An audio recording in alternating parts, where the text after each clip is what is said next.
everybody doing out there today? Hope everybody's having a great, wonderful day. It's nice, about 28 degrees right now. Nice and nippy. As you can tell, we're hooking up the chicken coop. We're going to be moving it this morning. Keep in mind, we can only work really on the weekends out here for now. It gets so dark later in the day that by the time we're done with work, We're just out here with flashlights, and it's really hard to see a lot of things. We found out our culprit obviously was raccoons, and we caught one raccoon in a live trap that I picked up from Harbor Freight, a little cheapo thing. Worked pretty good, obviously, and ended up taking that little bugger. I know some people say you should have just got,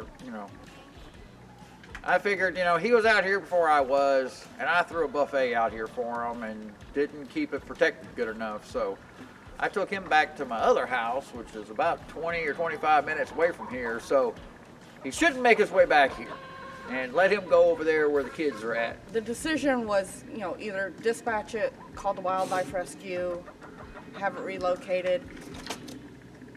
Different opinions. If 100 people watch this, we're going to get 100 different opinions on what to do. Our job is to protect the livestock that we have here, and I, in most cases, maybe would have dispatched it, but since we had the opportunity to relocate it to another place, we did. They just doing what comes to them naturally, like we do the things that come to us naturally. So I thought, what the heck, I'll let this guy go. It came down to kind of a wanton waste. We don't have the time to skin it, tan the hide, and to just dispatch the animal. We don't want to waste the fur and so it's not like we took him to a different environment completely. He's only 25 minutes away. It's still the same Wooded area type stuff. So we didn't drop him out in the middle of a suburb or anything like that. Our other places in the country too. So, but I ended up fixing our little door because the little son of a guns, raccoons, if you don't know this, they're crafty. They are definitely crafty. They were actually opening the door, and if you remember when we built this, I had just a cable to where I didn't have to bend all the way down here to lift the door up. I could just pull the cable, the door could lift up, but I didn't have actually like a locking system on the door. So, real cheap fix.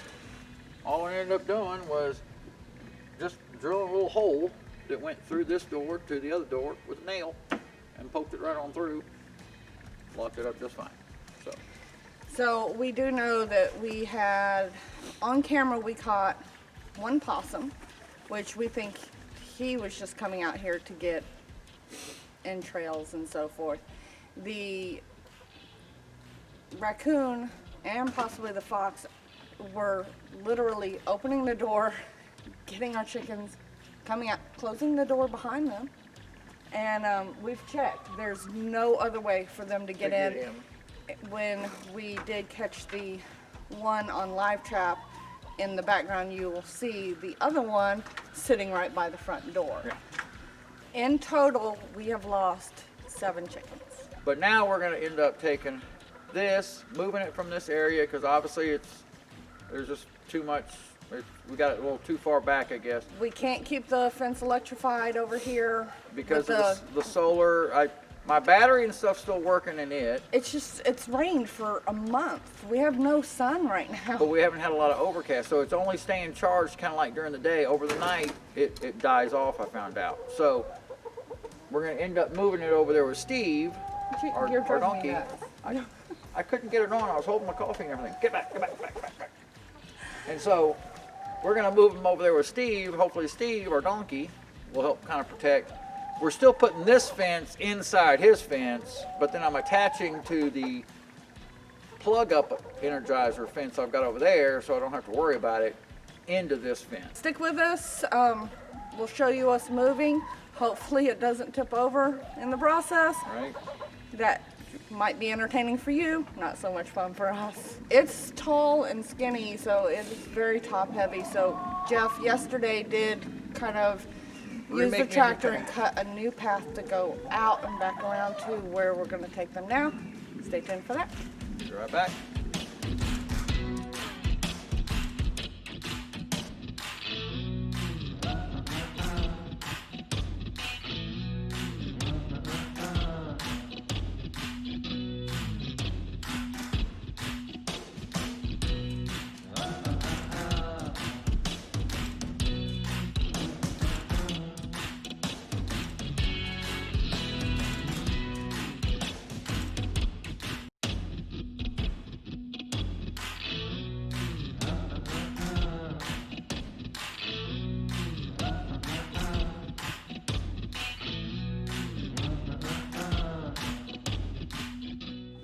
So we're going to show you some of our trail cam footage that we were able to get, excuse me, before we moved the chickens over here.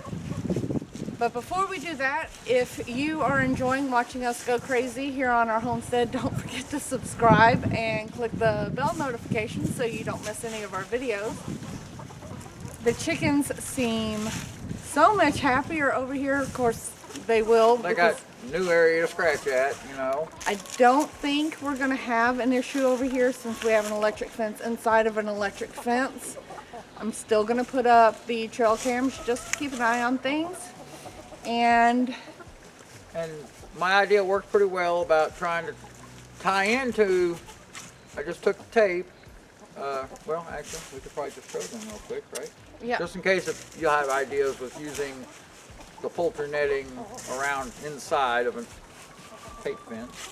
All I did is just wove the, you know, about every 5 or 6 squares, just wove that tape right on through and connected it to the main connection end, and then went back to the fence and just wrapped it and wrapped it and wrapped it around each one of the, or 3 of the wires going down.